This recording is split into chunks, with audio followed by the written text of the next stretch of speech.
Good evening and welcome to the Press Box. My name is Christine Hill, and for the next 30 minutes I'll be your host. With me tonight are Jay Marcks and Ty Reynolds. And I'd like to remind you right now this is a live broadcast, so if you have any questions, comments, or thoughts, please give us a call at 873-6713. Let's start off tonight with college football. Georgia showing major improvements? Well, first of all, don't let a score fool you here. I mean, this Clemson team, I found out, was so bad that their offense was so pitiful they could make a Georgia defense look good. I think you just have to throw this game out altogether, Jay. Last week I thought that this would be a closer game than the 11-point spread. I was obviously wrong. I didn't think Clemson was this bad of a football team. I think that Ken Hatfield just crushed the program. I thought he had terrible recruiting classes year after year. Clemson's got a lot of rebuilding to do, and I don't know if Tommy West is the man to do it, but we'll just have to wait and see. But I think that's a program that's got a lot of money involved that's in a lot of trouble. Well, they may have been a weak opponent, but I'll tell you, you said on the show last week that Ray Goff was ultimately responsible for everything, so I'm going to give him the credit for this big victory here.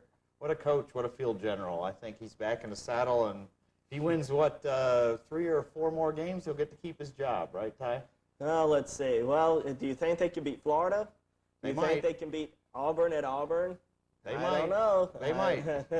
I don't know. I think those are 2 definite losses because his history has shown that when he goes out and plays a big game, a top 25 team, it's a simple equation. Ray Goff plus big game with Georgia football equals loss. You can count on it. Well, I know you played down the win against Ole Miss, but that was a conference win, and so I can see why beating Clemson and routing Clemson kind of doesn't mean as much to them as a big SEC win like Florida or Auburn. But I think last year they proved that they could play with the Florida. I think everyone wrote them off in that game, and they almost tied that game at the end. Probably would have gone for 2, or would they have won it with the touchdown? No, they would have had it gone for 2. But looking at this team and looking at the improvements they've made, since the defensive secondary coach Steve Dennis has taken over with special teams, I think Georgia's made a lot of improvements in their punting game and their kickoff coverage, and certainly those are little things that you have to do to help yourself win games. I think Georgia's been pretty good on third down conversions all year, but it's easy to do that when you have the best quarterback, who I feel is the best quarterback in the country, in Eric Zier.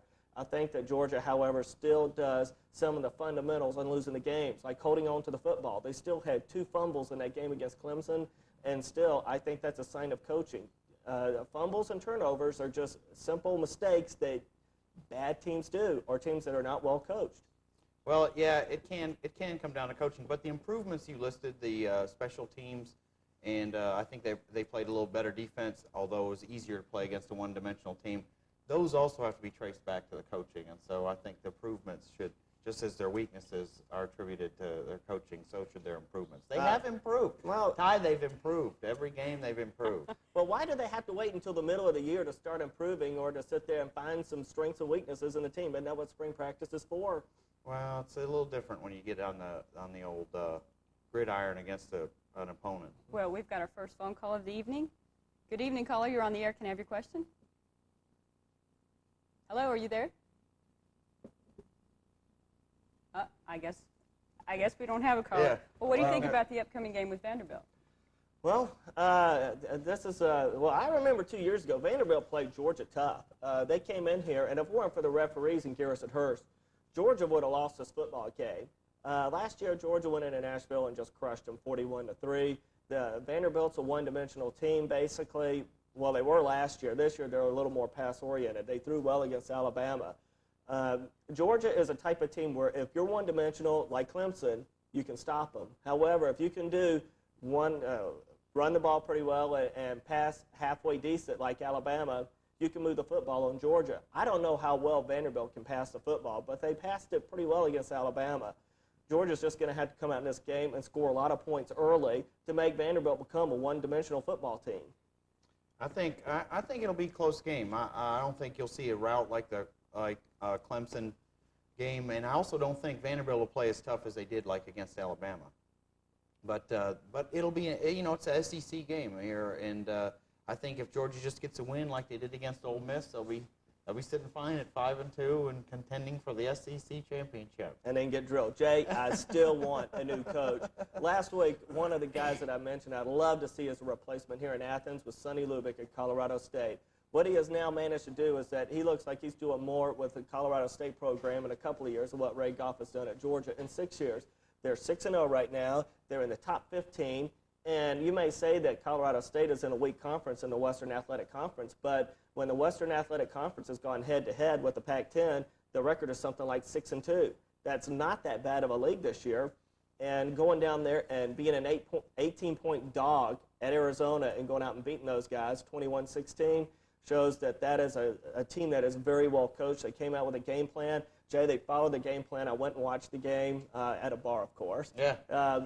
But they followed a game plan, and they did not make mistakes. And those are the things that you have to do to beat people that you're not supposed to beat. I think Lubig's got a resume that says he's about ready for a big-time job. He definitely needs to give you about 10 or 15% of whatever he gets when he gets this job, because you've been promoting him for that Georgia job, I think, since the first of the year here, right here on this show. Well, it's been a tough week for the ACC. I know you had some thoughts on that one. Well, it has been, and here it is. They had 3 out-of-conference games, and the ACC went 0 for 3. Florida State was a 3.5-point favorite going into Miami, and they just got crushed. If it weren't for 2 breakdowns on Miami's special teams, this game could have been very ugly, similar to the 1988 31-0 debacle. North Carolina State was a 2.5-point favorite at Louisville, and they just got crushed. They made something like 7 turnovers up there in Kentucky. And then finally was the Clemson-Georgia game, and we all saw what happened there. The ACC had a chance, I think, to win 2 out of 3 games out of conference, and they didn't do it. I think that hurts them overall in the overall picture that the country has of their conference. Well, considering the opponents, I think Clemson was a tremendous underdog. I think that Miami, you can't, even though the ACC lost an out-of-conference game there, Miami was bound to win that game after losing, and they were pretty up for the game. We'll see. We'll see how they come back. Florida State, a team, they play other out-of-conference games. They play Florida here at the end of the year. We'll see how they do.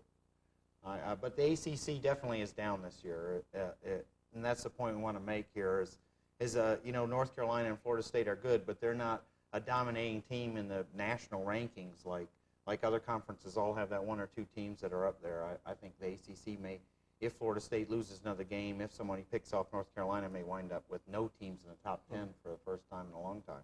Well, what about Tech? When do you think they'll get their first ACC win? That's a good question. They got a home game against Virginia this weekend, and Virginia came in here last year and played very well.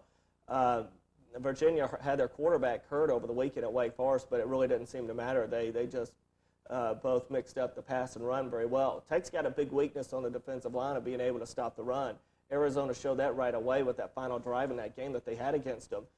And Virginia's most recent game, they had well over 500 yards, true against a bad Wake Forest team, but they mixed it up a 50-50 blend. I think they'll keep Tech back on their heels. I look for Virginia to win this football game. I don't know. Virginia's a kind of inconsistent team that Tech might be able to sneak out a win against. I know Virginia's favored. I know Tech's been playing decent football. I think they hung with North Carolina. They were outplayed most of the game, but they hung right in there, and they really legitimately had a chance to tie or win that game in the fourth quarter. However, if they don't get their first ACC win against Virginia, they got Maryland and Wake Forest coming up. Certainly they can beat one of those 2 teams. Yeah, it really surprised me that Georgia Tech stayed in that game with North Carolina. They traditionally played poorly up there.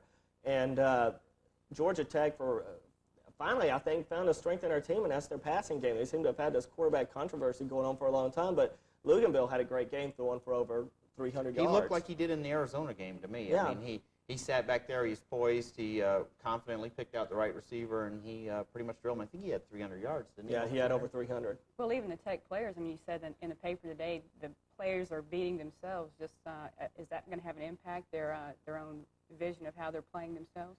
That could be a positive. You know, if you think that, you know, the turnovers that they're making are costing them the game, that, you know, they're just saying that the other teams aren't coming out and, you know, physically whipping them. They're making the mistakes to cost them the game. You know, I don't know. I think that a lot of that, the fact that they're turning the ball over is because they're being outplayed, or because, you know, they fumble the ball 6 times in the game. It's because the other defensive players are knocking the you-know-what out of them. And, you know, it's like you got to face that fact. It's not just because you decided to throw the ball down on the ground. Some of that's true, some of that isn't. I'll attribute that question to 2 words. It's called poor coaching. Plain and simple. I see the same problem at Georgia. You see a lot of turnovers, a lot of fumbles. It's poor coaching. Okay, we do, I believe, have our first caller of the evening. Caller, you're on the air. Hello, are you there? I see we have more technical difficulties. Let's get our Should we crack wait for staff him? working on this equipment here so we can field these calls. We got calls backed up you wouldn't believe. Well, what about the upcoming games this weekend? What are going to be significant games, do you think? Well, I think that, first of all, down here in the South, Auburn going down there to the Swamp to play Florida in Gainesville, I think is going to be a big-time important game. And here it is. I guess the number that stands out to me the most here, Jay, is that Florida is a 17 or a 17.5-point pick in this game. That's a lot of numbers against a team that's rated in the top 10. I think they'll cover, though. I think that Auburn has pretty much played over their head. Last year they kind of snuck up on everybody. This year they're not. They're having some close games, and this is a team I think they're running up against in Florida that's just much better than they are. There's no way that I think Auburn will stay on the same field. I think the only question this week for Auburn will be whether they want to be called the Tigers or the War Eagles. I think that, first of all, I thought Auburn was going to lose last week. I thought that going into Starkville, where a lot of big-time teams have lost over there, Florida got killed there in 1992, Tennessee lost there this year, Alabama had a lot of trouble with Mississippi State and Starkville the year they won a national championship in 1992. And Auburn showed me something this week that we're not used to seeing, and that is a very successful passing attack. Patrick Nix was on fire and didn't make too many mistakes. Jackie Sherrill just dared him to pass the ball, and he basically stuffed 8 men in the box on him, saying, I'm going to take the run away from you.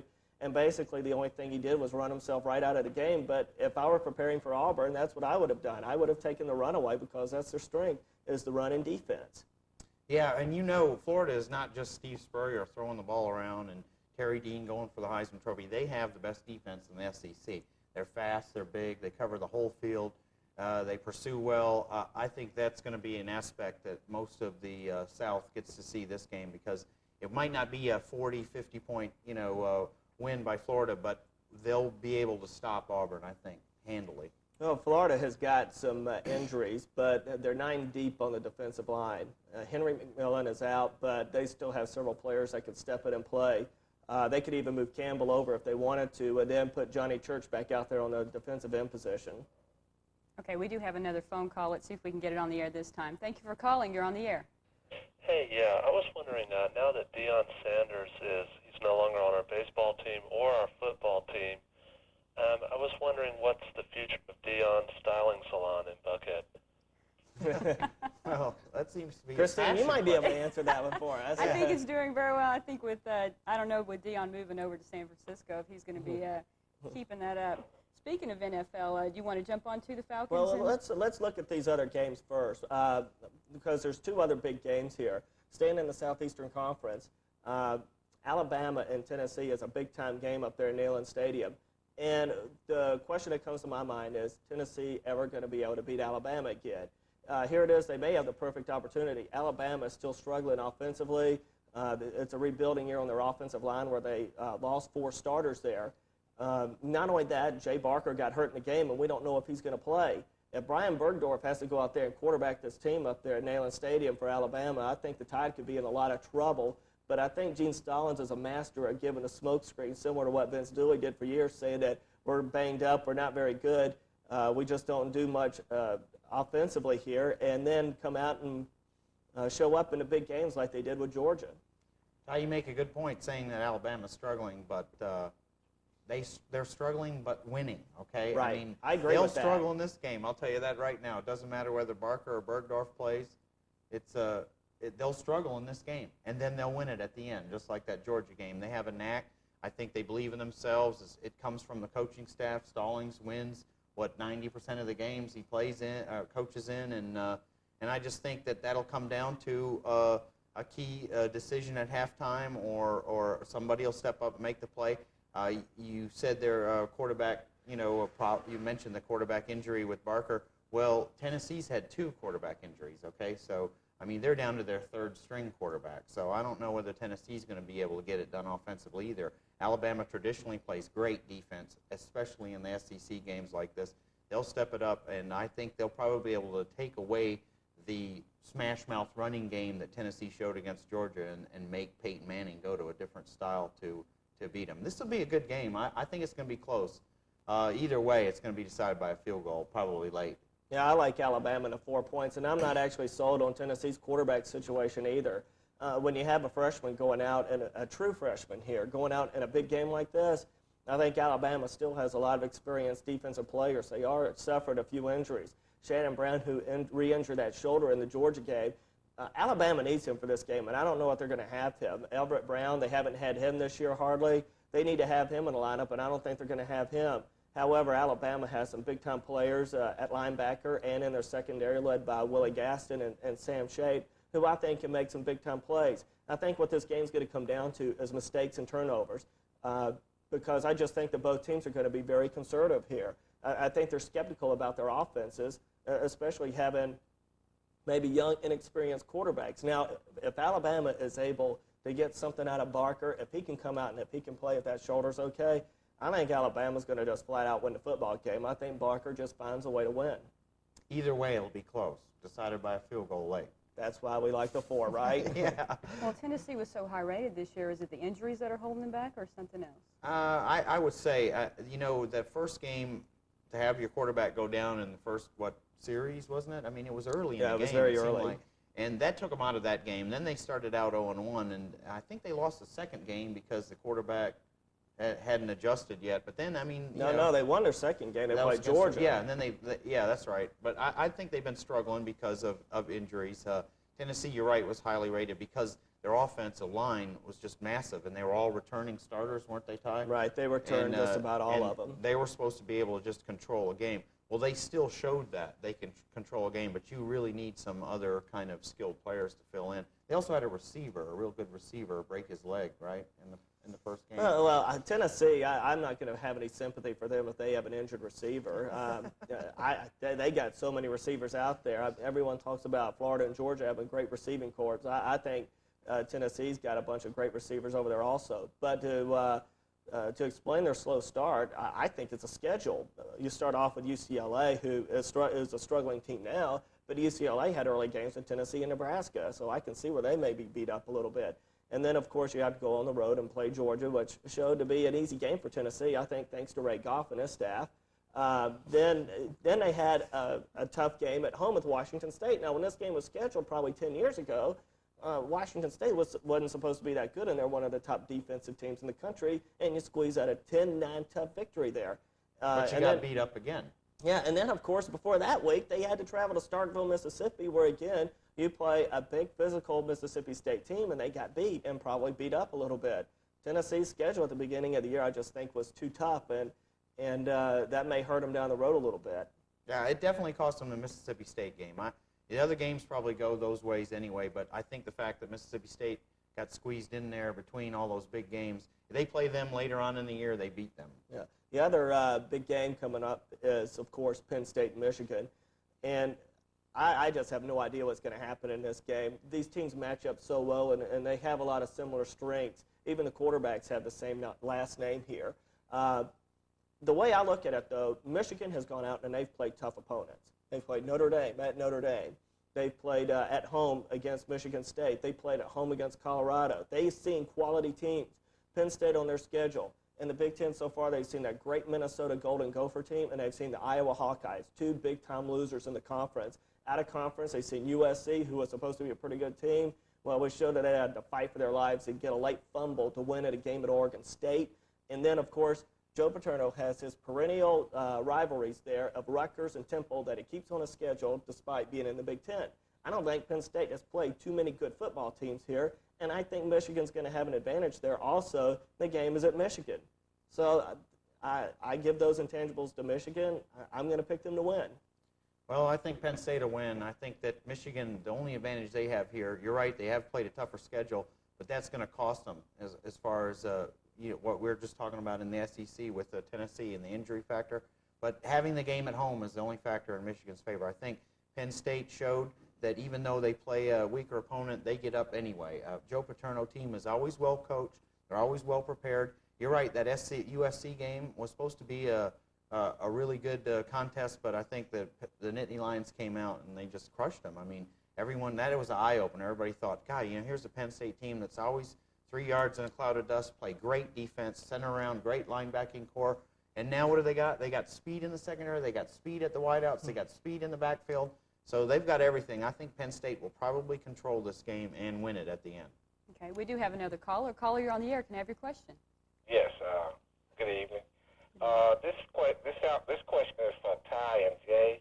I called you about 2 weeks ago, and we was talking about the Falcons and other things, and it seemed like you guys was kind of saying the Falcons was going to lose maybe a couple of games, and it seemed like you turned a different cheek. Can you elaborate on that, please?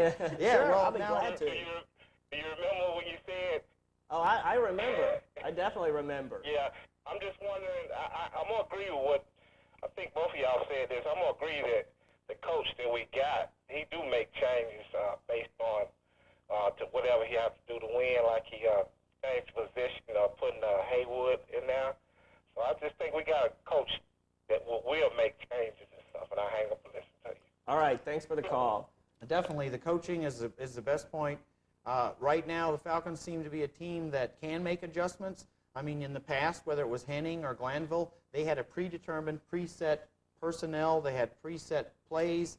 It was like, if this doesn't work, then I don't know what to do. June Jones has showed definitely a capability of coaching and making adjustments. Also, with the Falcons, we said, Ty has said that, they're not going to win 5 or 6, 7 I games. said but 5 and 11. But I did say, didn't I? I said if they sweep the Rams and sweep the Saints this year, they'll go to the playoffs. And they've already swept the Rams, which kind of was, I think, shocked a lot of Falcon fans. They expected to win the game here, but they didn't expect to win out in L.A. And you got 2 games with the Saints coming up. I mean, those kind of are barometer games. You can, judge the Falcons. If they win those 2 games, they're going to have 4 wins in their division and probably hold the tiebreaker. The reason that I picked the Falcons, first of all, to lose so many games is that, first of all, you had a first-year inexperienced coach. And I'm the type of person that says, I'll believe it when I see it. Well, June Jones has done some good things. Here it is. They had a game in Los Angeles where they traditionally played poorly. They didn't play well, but they won.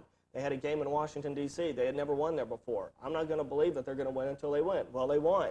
Now coming up on the Falcons' schedule, I'll go out on a limb again. I could see them losing most or all of their next 7 games. That's a critical schedule, a hard schedule coming up. They got games with San Francisco at home coming up. You got a game with the Raiders out there. You got the Chargers coming in. You got a road game coming up with New Orleans. And there's just, within those 7 games, they might be able to win 3 or 4 of them, but they could easily lose all 7. I don't think they will, but that's a tough part of the schedule. So far the Falcons haven't beaten anyone with a winning record. Is that right? For the most part. Let's see. Probably not. No, because the Rams, I mean, they got 2 wins against them. They are 4-2, but 2 wins are against the Rams, and the Rams are 2-4. So, I mean, that takes your strength of schedule down. Ty makes a good point, though. The schedule coming up here, this is the hard part of their schedule. We'll be able to tell right off if they're competitive with the 49ers, then you got to put them in all those games you're saying they're going to lose. Sure, the Raiders are tough, the Chargers are tough, but if they come out and eat like they lose to the 49ers 28-24, 24-21 like that, then the players are going to think, hey, we can go. We can play with these guys.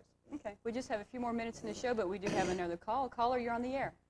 Yeah, this is Eric from Georgia Tech. Hi, Eric. And I'm curious about what you guys think on the upcoming Halloween Havoc match. Ric Flair, Hulk Hogan, career-ending injury in the steel cage. All right, thanks for the call. Jay, how about you be the wrestling man here? Comment? Yeah. No comment? Well, I think that wrestling isn't the kind of sport we cover on the press box. However, You call wrestling not a sport? yeah. No, I call it entertainment. Yeah. Entertainment. It's like one of the only non-fixed sports there is today. Yeah. Okay. Thanks for the Yeah. call. Well, maybe that caller could get a career. Maybe they're having a injury. good party there at Tech. I'd like to go ahead and announce that we do have the Monday Night Clash sponsored by Dirty Owls, Minnesota at New York, the playoff rematch. And I guess the only other thing, do you want to talk about the Minnesota at New Well, York let's game? talk about this game, Jay. Here it is. Last year, New York just fed Rodney Hampton over and over again and really hurt Minnesota. However, I really like Minnesota's chances here because of the way they match up. New York's secondary has been very suspect this year, and Minnesota's got a different quarterback this year. I like Warren Moon. I think he's a very intelligent man, a quality quarterback in the NFL.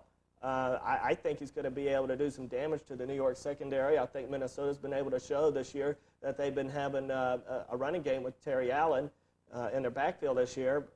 I think Minnesota has got an offense that can mix it up and keep the defense back on their heels.